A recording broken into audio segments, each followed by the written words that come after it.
if you don't do the structural reform, in this case I talked about tax administration, you're being forced into becoming poorer in effect by reducing wages, and that's not desirable.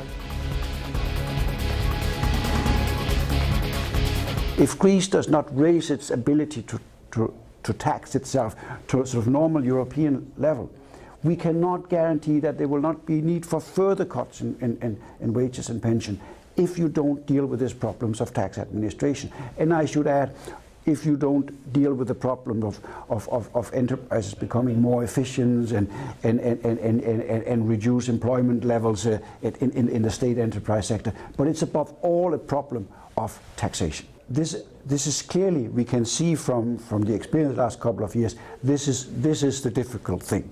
And I'm certainly encouraged by the fact that the government says that it's determined to push ahead with structural reforms. In some areas, like closed professions, we are starting to see some progress. In others, like tax administration, like privatization, we have still not seen the results.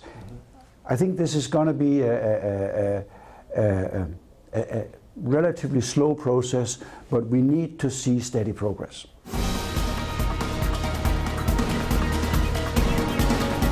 There are many saying there is no hope for Greece and things are getting worse. Do you agree with this aspect? No, I do not. I certainly understand why people would feel that it's an exceptionally difficult situation and it's socially very painful. No doubt about that.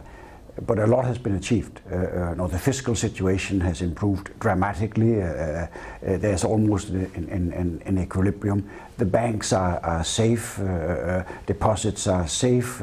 Despite the deep crisis, the banks' balance sheets have been cleaned up. But there are also problems, no doubt about that. There are problems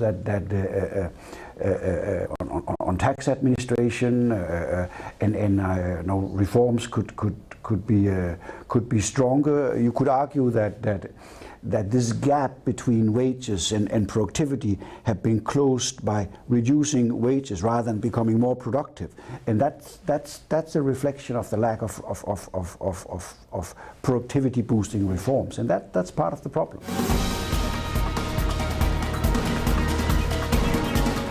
Over the last months, since the new government coalition and the negotiations under the second program, we see the same recipe to be followed. Right. Well, that's a very good point. Let's ask ourselves why. It's fundamentally a reflection of the fact that Greece has not been able to deal with its problems in collecting taxes, and that's undoubtedly one of the big failures that we are facing. It's a social and political serious problem, and it has forced another round of cuts in wages and pension.